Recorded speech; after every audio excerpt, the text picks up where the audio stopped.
जय श्री कृष्ण, जय श्री राम। श्रीमद् भागवतम के दसम स्कंद में आपका स्वागत है।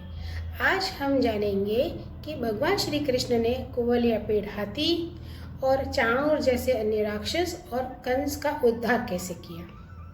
हम अपनी कथा आगे बढ़ाते हैं, आप दर्शन जरूर कीजिएगा। श्री कृष्ण और बलराम दंगल के अनुरूप नगाड़े की ध्वनि सुनकर रंगभूमि देखने के लिए चल पड़े। भगवान श्री कृष्ण ने रंगभूमि के दरवाजे पर पहुंचकर देखा कि वहां पर कुवलया पेड़ नाम का हाथी खड़ा है। तब भगवान श्री कृष्ण ने अपनी कमर कस ली और घुंघराली अलके मतलब उनकी जो बाल थे वे उन्होंने अपने घुंघराली अलके समेट ली तथा महावत को ललकार कर कहा कि महावत, ओ महावत, हम दोनों को रास्ता दो, हमारे मार्ग से हट जाओ। सुनते नहीं हो क्या? हटो, देर मत करो, नहीं तो मैं हाथी को अभी यमराज के घर पहुंचाता हूँ। भगवान श्री कृष्ण ने महावत को इस प्रकार धमकाया तो वह क्रोध से तिलमिला उठा और उसने उस हाथी को अंकुश की मार से गुस्सा दिलाया और वह कृष्ण की ओर बढ़ने लगा। कुवलया पेड़ ने भगवान की ओर झपट कर उन्हें बड़ी तेजी से सूंड में लपेट लिया, परंतु भगवान कृष्ण सूंड से बाहर सरक आए और एक घुसा जमाकर उसके पैरों के बीच में जा छिपे। उन्हें अपने सामने न देखकर कुवलया पेड़ को बहुत गुस्सा आया, बहुत क्रोधित हुआ। उसने सूंघ कर भगवान को अपनी सूंड से टटोला और फिर पकड़ा, परंतु भगवान श्री कृष्ण ने बलपूर्वक अपने आप को उससे छुड़वा लिया। इसके बाद भगवान उस बलवान हाथी की पूंछ पकड़कर खेल खेल में ही उसे 100 हाथ तक पीछे घसीट ले। उसकी पूंछ पकड़कर उसे घुमाने और खेलने लगे। जब वह दाएं से घूमता तो वे बाएं चले जाते, जब वह बाएं घूमता तो वो दाएं की ओर घूम जाते। इस तरह से वे हाथी के साथ में खेल खेलने लगे। इसके बाद हाथी के सामने आकर उन्होंने उसे एक घूसा जमाया और उस समय वह हाथी क्रोध से झलबुन गया। वो और भी गुस्से हो गया, क्रुद्ध हो गया और वह भगवान श्री कृष्ण पर टूट पड़ा। भगवान कृष्ण ने जब उसे अपनी ओर झपटते देखा तब उसके पास चले गए और उसे अपने एक ही हाथ से सूंड पकड़कर उसे धरती पर पटक दिया। उसके गिर जाने पर भगवान ने सिंह के समान खेली खेल में उसे पैरों से दबाकर उसके दांत उखाड़ लिए और उस हाथी का तो काम तमाम किया ही, साथ में उस महावत का भी काम तमाम किया। अब मरे हुए हाथी को छोड़कर भगवान श्री कृष्ण ने हाथ में उसके दांत लिए और वे रंगभूमि की ओर प्रवेश किया। उनके कंधे पर हाथी का दांत रखा हुआ था और उनके शरीर पर रक्त की बूंदें छिड़ी हुई थी, छिटे पड़े हुए थे।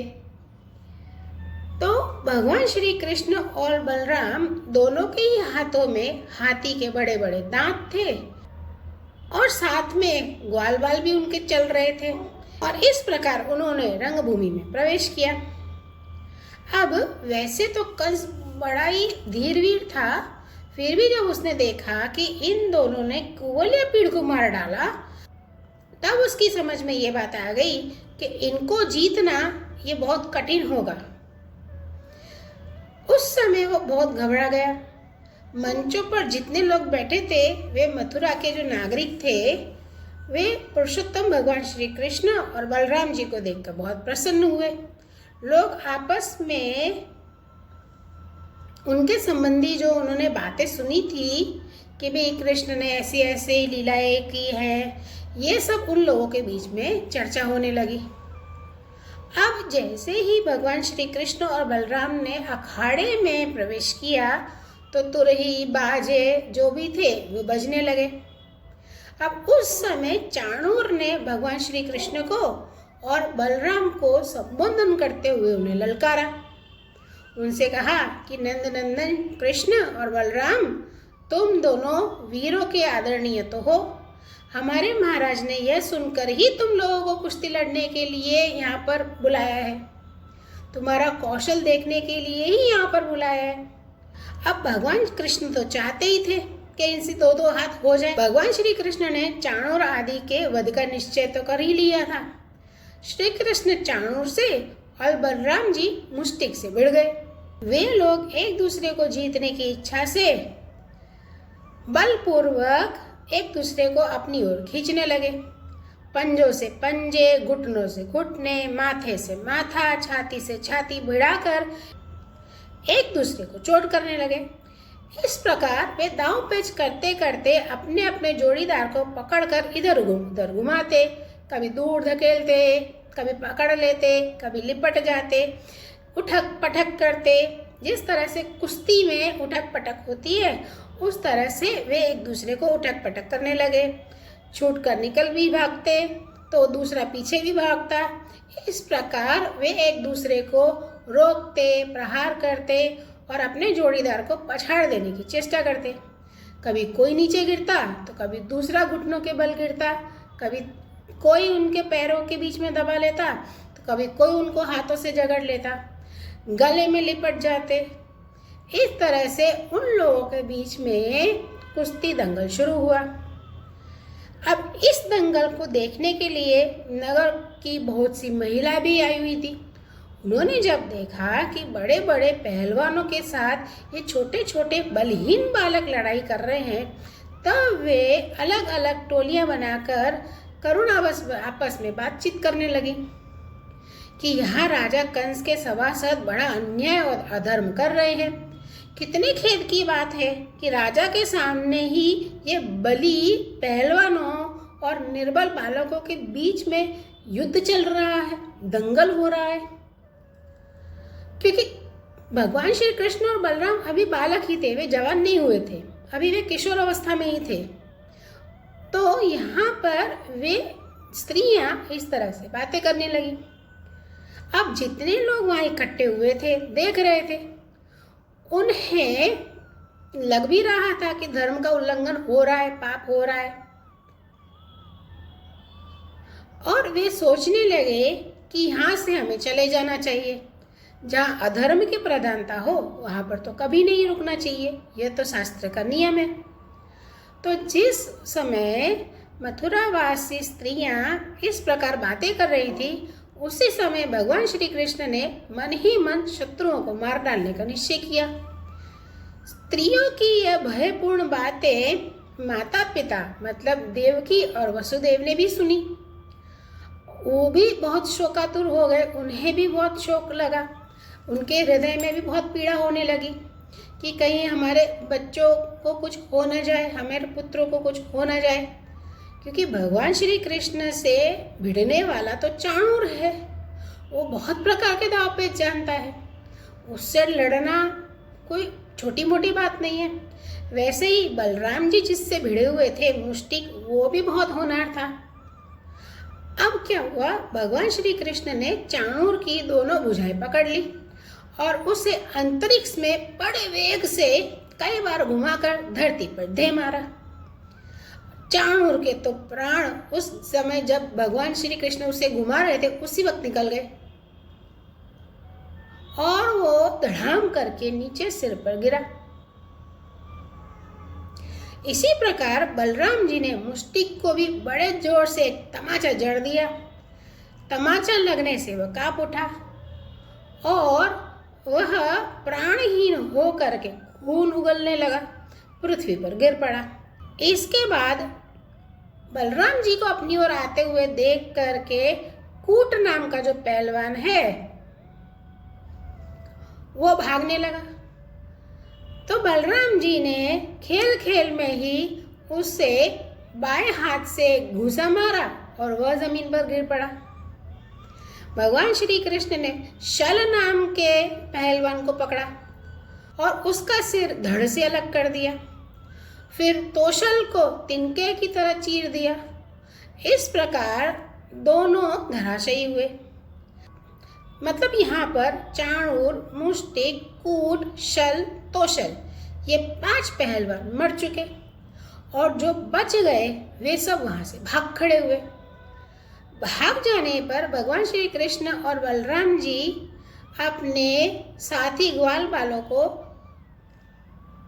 खींचकर वहां पर ले आए और फिर वहां पर खूब नाचने लगे और खेलने लगे, जैसे कि मल्ल जो होते हैं कुश्ती खेलते हैं, उस तरह से ये सभी मित्र एक दूसरे के साथ में खेलने लगे।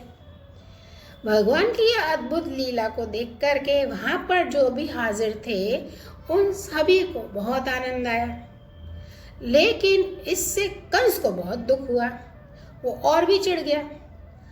जब उसके प्रधान पहलवान मारे गए और जो बचे हुए थे वो सब भाग गए, तो कंस ने अपने गाजे बाजे जो बज रहे थे वे बंद करवा दिए और सेवकों को आज्ञा दी कि वसुदेव के इन दोनों लड़कों को नगर से बाहर निकाल दो, गोपों का सारा धन ले लो और नंद को कैद कर लो और वसुदेव को मार डालो, उग्रसेन को भी बेड़ी या डाल दो, उसे बंदी बना लो, किसी को भी जिंदा मत छोड़ना। जब कंस ने इस तरह से जोर से वाणी दी, जब कंस ने इस तरह से ऊंचे मंच पर चढ़ कर के कहा, तब भगवान श्री कृष्ण उसके सामने पहुंच गए। जैसे ही भगवान श्री कृष्ण उसके सामने पहुंचे तो अपने सिंहासन से खड़ा हो गया और हाथ में ढाल और तलवार ले ली।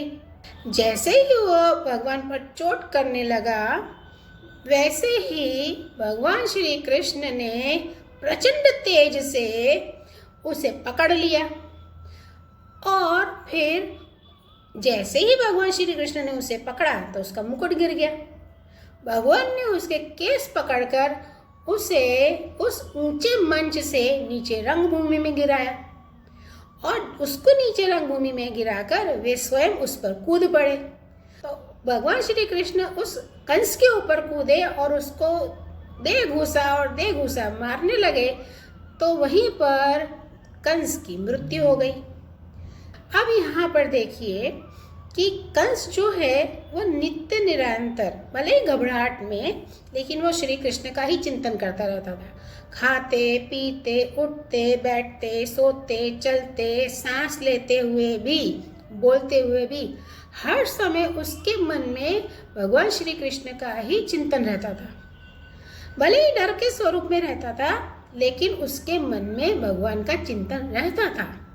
इसके फलस्वरूप उसे मोक्ष प्राप्त हुआ। ऐसा मोक्ष जो बड़े बड़े तपस्वियों योगियों को भी नहीं मिलता, वैसा मोक्ष कंस को प्राप्त हुआ। अब कंस के और अन्य 8 भाई थे। वे अपने भाई का बदला लेने के लिए क्रोध से आग बबूले होकर भगवान श्री कृष्ण और बलराम जी की ओर दौड़ पड़े। जब भगवान बलराम जी ने देखा कि वे बड़े वेग से युद्ध के लिए तैयार होकर दौड़ आ रहे हैं उनकी तरफ, तो उन्होंने उन्हें वैसे ही मारा जैसे उन्होंने अन्य पहलवानों को मारा था। अब उस समय आकाश में दुंदुभियां बजने लगी, अप्सराएं नाचने लगी और यहाँ पर कंस और उसके भाइयों के साथ में उन राक्षसों का, उन पहलवानों का और साथ में वह हाथी का भी संहार हुआ। उन सबको मुक्ति मिली। अब कंस और उसके भाइयों की जो पत्नियां थी वे विलाप करने लगी, दुखी होने लगी, आंसू बहने लगे और वे अपने पतियों के पास आकर के उनसे लिपट करके रोने लगी, बहुत ज़्यादा रोने लगी। तब भगवान श्री कृष्ण ने उन्हें ढाढ़स बंधाई, सांत्वना दी। फिर लोक रीति के अनुसार मरने वालों का जैसा क्रियाकर्म होता है वो सब करवाया। इसके बाद भगवान श्री कृष्ण और बलराम जी ने जेल में जाकर के अपने माता पिता मतलब देवकी और वसुदेव को छुड़वाया और उन्होंने उनके चरण स्पर्श किए। भगवान श्री कृष्ण के प्रणाम करते ही देवकी और वसुदेव ने उन्हें अपने हृदय से लगा लिया और इस प्रकार भगवान श्री कृष्ण ने कंस का उद्धार किया। आगे की कथा में हम भगवान श्री कृष्ण की अन्य लीलाओं का दर्शन करेंगे। तब तक के लिए धन्यवाद।